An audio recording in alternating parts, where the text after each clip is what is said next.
My name is Rosie Green. I'm 33 years old, and I've always been the calm one. Not the loud one, not the emotional one, the steady one. The one who reads the fine print. The one who remembers passwords, keeps receipts, and lines documents up by date, because disorder makes my skin buzz. I don't drink much. I wake up early. I run even when I don't feel like it, because discipline feels safer than impulse. In my family, calm translated to reliable, and reliable slowly turned into available. That Sunday afternoon, rain tapped against the kitchen window at my parents' house, soft and patient, like it had all the time in the world. The house smelled like lemon cleaner and fried onions, my mother's idea of comfort. Everything looked neat in the way homes do when the mess has been pushed into drawers. My mom stood at the counter slicing peaches with a small serrated knife she's owned since I was 10. The blade squeaked faintly against the cutting board. My younger sister Jenna sat at the table scrolling through her phone, one leg tucked under her, smirking at something on the screen. The TV murmured in the living room. A reality show. People with white teeth arguing about a vacation rental. The volume was low, just enough to fill the silence so no one had to. I stood by the counter with my blazer unbuttoned, tie long gone, reading a draft settlement on my phone. One of my clients liked to panic on weekends. I'd learned not to let it rattle me.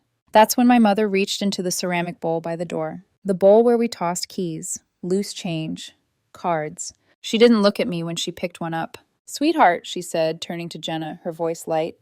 "Just use your sister's card. She's got around 90,000 saved." She smiled as she said it, casual, almost proud. Then she slid my credit card across the counter and placed it directly into Jenna's waiting hand. For a second, the words didn't land. They hovered in the air, disconnected, like a sentence spoken in another room. Jenna took the card between two fingers, examining it like it was a trinket. "We're just looking," she said. "Back to school stuff." Jenna hadn't been in school for 6 years. "Mom," I said, "just that. One word." She kept slicing. "Don't start, Rosie." I didn't say anything yet. Jenna shrugged and tucked the card into her phone case. "Relax. It's just shopping." Something tight jumped in my chest. The sharp, light jolt I get when a judge asks a question I wasn't expecting. My mouth went dry. "Put it back," I said. I kept my voice level on purpose. My mom waved her hand without turning around. "Stop being dramatic. We'll sort it out later." Later. The family word that means never. "I didn't authorize that," I said. Jenna smirked. "And God, you're such a lawyer." The peaches glistened on the cutting board. Juice dripped toward the edge and pooled near an unopened gas bill. On the TV, someone shouted, "You promised me," and it felt insultingly on the nose. "Put my card back," I repeated. My mom finally set the knife down and looked at me.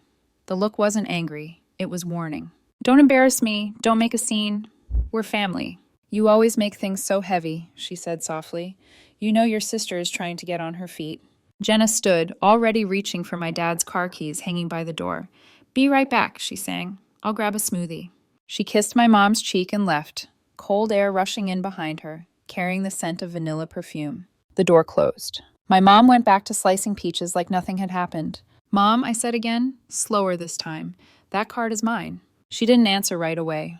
She wiped the knife with a paper towel, careful, methodical. "I didn't take it," she said finally. "Jenna borrowed it. She doesn't have permission." She sighed. "You're so legal about everything. You make life a contract.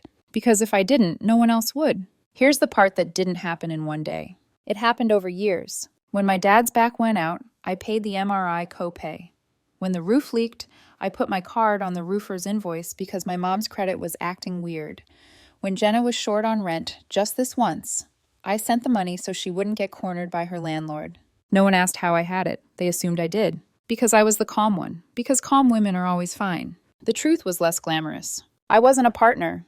I was an associate. I had crushing student loans. I drove a cheap, used sedan that smelled faintly like coffee. The $90,000 wasn't extra money. It was my emergency fund and the down payment for a modest condo. I'd been stalking listings at 2 o'clock a.m., saving photos of a green-tiled bathroom like it was a promise. Every skipped Uber, every packed lunch, every wedding where I wore the same dress and pretended it was a choice. When you're the steady one, people assume you don't need protecting, even when you say you do. In June, I told them I was finally looking at buying. I said it carefully. I texted it too because I wanted it in writing. "I've saved the down payment. I can't touch that money for anything else." My mom heart reacted it. My dad sent a thumbs up. Jenna replied, proud of you, big sis. Can I borrow your blender? 2 weeks later came family dinner. Big news. Jenna announced she was launching a studio, which meant renting a room in a co-working space with neon signs. She passed around a laminated list of starter needs: camera, lights, designer pieces, a new laptop. Don't look at me, Dad said. We're tapped. Your sister will help, my mom added, like she was asking for bread. I can't, I said. That's my house money. Mom's face hardened. You've always been careful, she said, like it was a flaw. Then came Sunday, the peaches, the card. Now, standing in that kitchen, rain hitting the windows harder, my chest hummed like a power line. Call her, I said. Tell her to bring it back. My mom's mouth flattened. Stop trying to control everything. Dad shuffled in, opened the fridge, stared inside like answers might be hiding next to the pickles. At 6:14 p.m., my phone buzzed. Jenna posted a photo in the family chat. 3 shopping bags, a smoothie. Caption: We love a productive Sunday. My mom sent a heart emoji. My dad sent a fire emoji. Then my phone buzzed again. Fraud alert. Then another. Then another. And somewhere between the rain, the peaches, and the quiet way no one asked me first, something inside my head finally clicked. Not rage. Clarity. The first fraud alert hit like a mosquito bite. Small, sharp, easy to ignore if you wanted to pretend you weren't bleeding. $3,000. Electronics. Then another. $1,899. Lumiere shoes. Then another, and another, the screen on my phone lighting up like an accusation in my palm. The amounts climbed fast, too fast, like someone sprinting with my life in their hands. I stood in my apartment kitchen, still damp from the rain at my parents' place, staring at the notifications until the words stopped looking like English and started looking like heat. Jenna's laugh echoed in my head from earlier. Relax, it's just shopping. My phone buzzed again. Attempted charge, $1,100. Pending authorization. For a second, no air came out of my lungs. I opened my banking app. The numbers glared back, my savings, my buffer, my future, reduced to a battlefield. My hand shook so badly I nearly dropped the phone. I took screenshots. Proof. Habit. The lawyer brain in me snapped awake, cold and clean. Then I called the bank. A recorded voice told me my call was important. It played music that sounded like something you'd hear in a dentist's waiting room, the kind that makes time feel longer on purpose.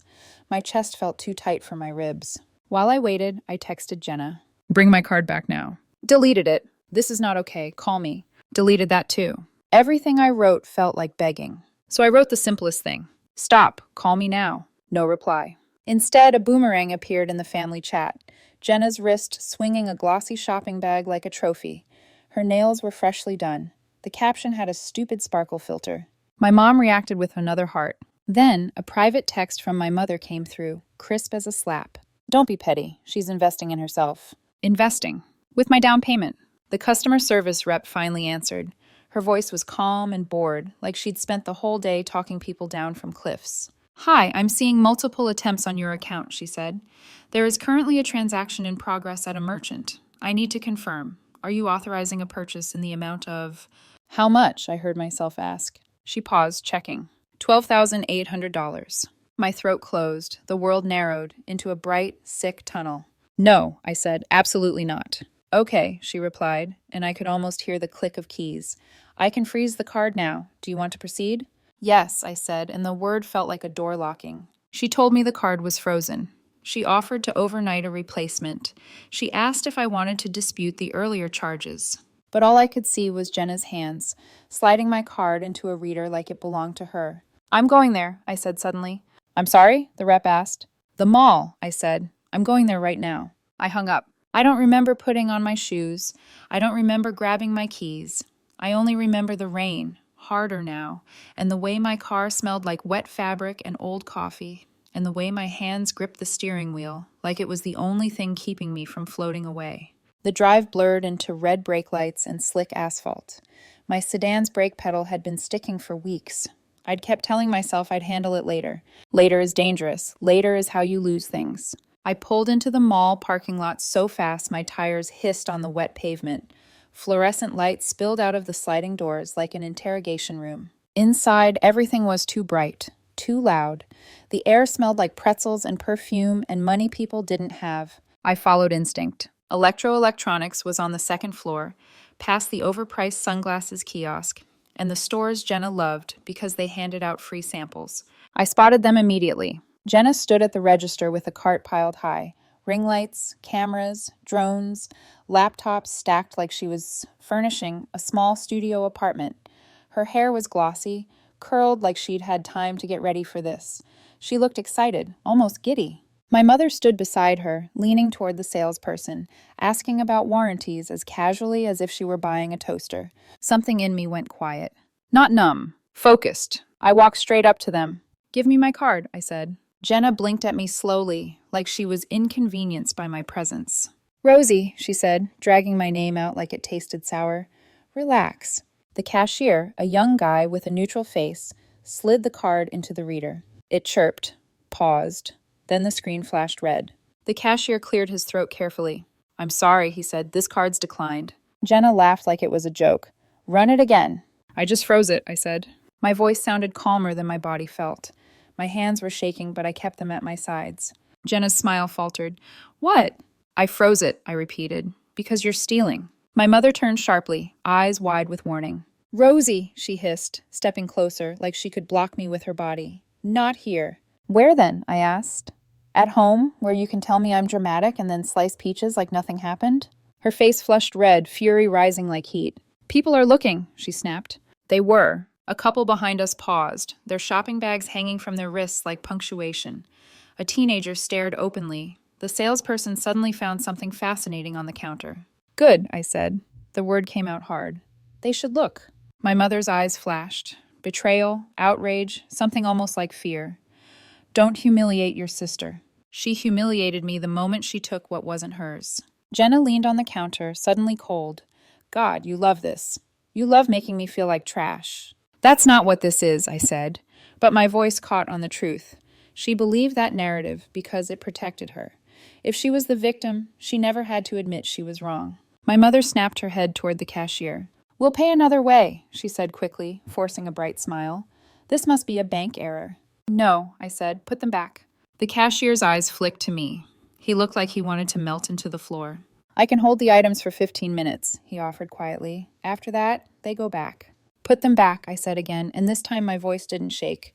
"This is unauthorized." Jenna's face changed. The smirk drained away. "You're so small," she said, voice low and venomous. "You'd rather ruin me than help me." My mother turned on me like I'd slapped her. "We were going to pay you back," she said. "When the studio takes off. It's family money." Family money. My stomach dropped, like a trapdoor opened beneath my feet. "It's my money," I said. "I earned it. I saved it. You don't get to rename it because you want it." Jenna shoved the card into my chest. It hit me with a soft plastic tap, but it felt like a punch. "Here," she spat. "Take it. Congratulations." Then she grabbed her purse and stormed away, my mother right behind her, both of them muttering about my attitude like I was the problem. They didn't leave the mall. They just moved to the food court like this was intermission. I followed at a distance, because anger doesn't always look like screaming.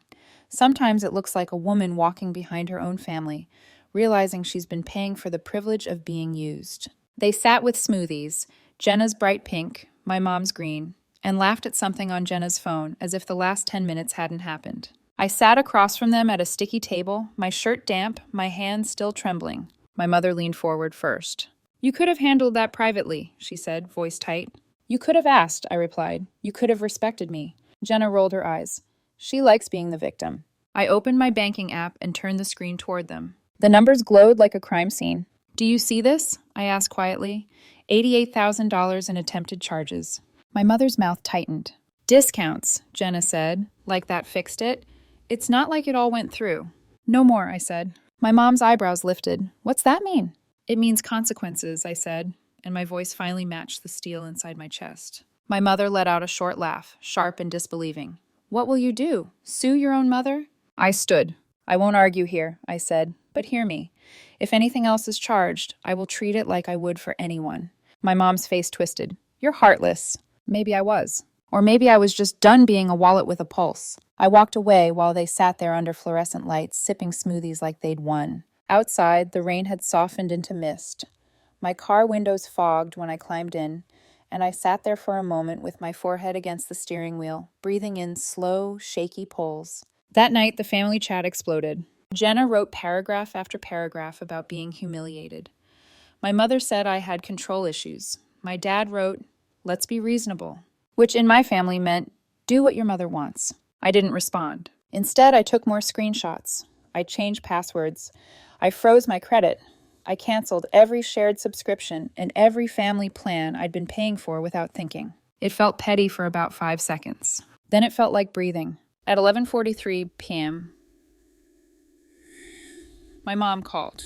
"You embarrassed me," she said, voice brittle. "You owe this family." I stared at the wall in my apartment, listening to her words like they were something I'd heard my whole life in different packaging. And in that quiet, I realized something terrifying. They weren't going to stop. Not unless I did. The next morning, my father texted, "Family meeting. Tonight, 6 p.m. No greeting, no question mark. Just an expectation dressed up as an invitation. I stared at the message longer than I needed to.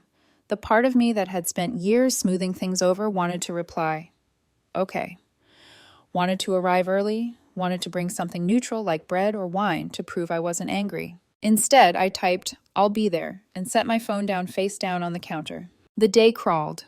Every sound felt sharper, emails pinging, the hum of the refrigerator, the city traffic outside my window. I went to work anyway, reviewed contracts, returned calls, laughed at the right moments.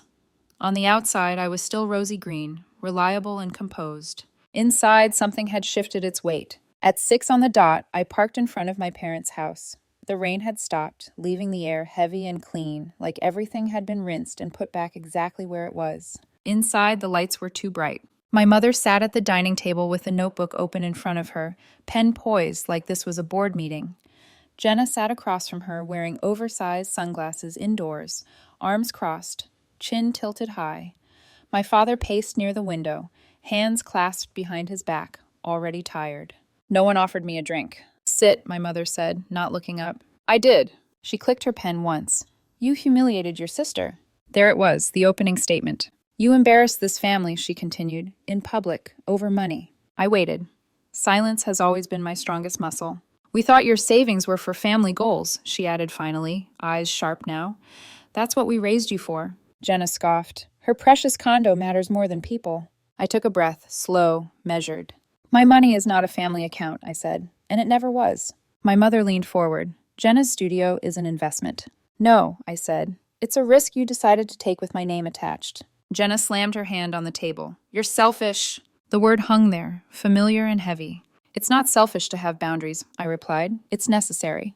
My father finally spoke. "Let's all calm down." Which meant, "Please make this easy again." My mother's voice softened, the way it always did right before a demand. "So, here's what we propose.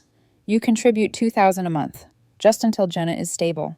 $2,000 a month." My chest tightened, not from shock, but from the clarity of it. They weren't asking for help. They were formalizing dependence. I reached into my bag and pulled out a folder. The paper made a quiet, decisive sound as I set it on the table. "What's that?" Jenna asked, suspicious. "A boundary," I said, in writing. I slid the papers toward them. At the top, bold and simple, Family Financial Conduct Agreement. Jenna laughed. "Is this a joke?" "It's clarity," I said. "No more using my cards. No access to my accounts. Any request for money comes in writing. Real emergencies only." My mother's face flushed. "We are not signing this." "You don't have to," I said. "It still applies." "You can't make rules for us," Jenna snapped. "I can for me," I replied, "and I am." My mother stood so fast her chair scraped the floor. "Get out." I nodded. "Okay." She hesitated, clearly expecting resistance. "You're leaving?" "Yes." "Leaving us?" Jenna asked, incredulous. "For now," I said. "I'll be in touch when I'm ready." "Ready for what?" she demanded. Silence, I thought. I didn't say it out loud. I picked up my bag and walked to the door. My father didn't stop me. He just stood there, hands clasped, eyes tired, in that way they always got when choosing sides required effort. Outside, the air felt lighter. The quiet that followed wasn't relief, it was space. The next 3 weeks were a lesson in what happens when you stop playing the role people rely on. The messages came in waves. Guilt first. "You've changed. Family doesn't treat each other like this." Then anger. "You think you're better than us now? Money really got to your head." Then silence. Aunts chimed in. Cousins offered advice they'd never follow themselves. Someone from high school messaged, "Heard you're rich now." I muted everything. One afternoon, my building's concierge called. "There's a package for you." Inside were my scratched old laptop and an unopened ring light. No note. I took a photo and labeled it returns. That night, I toured the condo again, the one with the green-tiled bathroom. I ran the numbers, felt the fear of choosing myself without a safety net made of guilt. A week later, my phone rang. My mother's name. Her voice was brittle, nervous. Jenna's in trouble. What kind of trouble? I asked. The police are here, she said quickly, about a credit card. I closed my eyes. It was your card, she added, sharper now. You're really going to let your sister get arrested? I'm going to let the process work, I said calmly, like I would for anyone. She's your sister, my mother snapped. You've always been her safety net. And that net has done more harm than help, I replied. I'm done. There was a long pause. You've changed, she said again, quieter this time. I stopped lying, I said. If that looks like change, then yes. The calls intensified for 2 days. Relatives pleading. Jenna posting vague betrayal quotes online. I didn't respond. Outrage fades when you stop feeding it. Then it got quiet. I closed on the condo on a Tuesday morning. The keys felt heavier than I expected in my hand. Standing alone in the empty living room, sunlight slanting across the floor, I felt something unfamiliar settle into my chest. Not victory. Peace. The quiet didn't arrive all at once. It came in pieces. Missed calls that stopped repeating, group chats that went dormant. Days where my phone stayed face down on the counter without buzzing like a trapped insect. At first, the silence felt suspicious, like the pause before something breaks. For years, my family's chaos had been a constant background noise.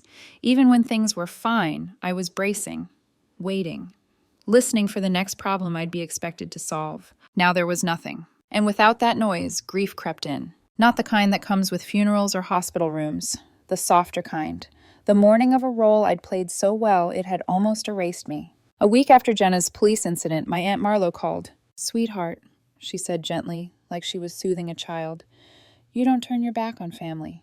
I didn't, I replied. I turned toward myself. She didn't like that answer. My cousin texted next. "Just apologize so this can blow over." Apologize for what? For not disappearing quietly? Jenna kept posting online, carefully vague quotes about betrayal, about how some people only love you when you're useful.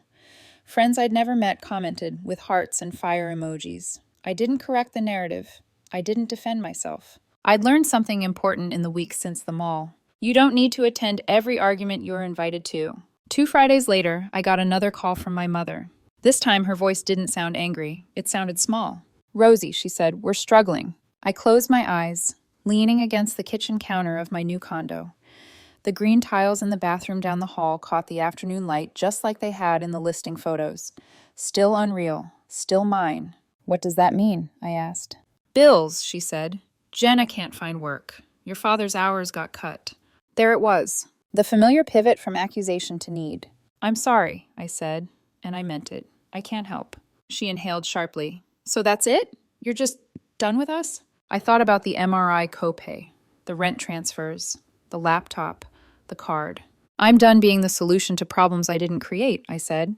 "That doesn't mean I don't care." She didn't respond right away. Then, quietly, "You've hardened." I looked around my empty living room, the unpacked boxes, the stack of papers on the table, the silence that no longer hurt. "No," I said, "I've stabilized." She hung up without saying goodbye. That was the last time we spoke for a while. The condo slowly filled with pieces of my life that had never had space before. A bookshelf, a plant I didn't have to move out of anyone's way, a framed photo from a solo trip I'd taken years ago, but never talked about because it felt indulgent. I slept better. Not perfectly, but without the low-grade dread that used to hum beneath everything. One evening, as I was sorting through mail, I found an envelope with my father's handwriting. Inside was a single sheet of paper. "Your mother doesn't know I'm sending this," it read. "I should have protected you better. I'm sorry." That was it. No excuses, no requests. I folded the letter carefully and put it in a drawer. I wasn't ready to decide what it meant yet. Months passed. Jenna stopped posting. My mother stopped calling. The stories I heard filtered through relatives were vague and contradictory. New jobs that didn't last, plans that shifted, blame that changed direction. For the first time, none of it was mine to fix. One night, standing alone in my bathroom, brushing my teeth under warm light, I caught my reflection and barely recognized the woman staring back. She looked rested, not happier in a loud way, not triumphant, just solid. I thought about the word selfish, how often it had been thrown at me like a verdict. What I'd learned was this: People who benefit from your exhaustion will always call your rest selfish. I didn't leave my family. I left the version of myself that believed love had to hurt to be real. And in the quiet that followed, I finally had room to hear my own voice, steady, calm, and no longer asking for permission.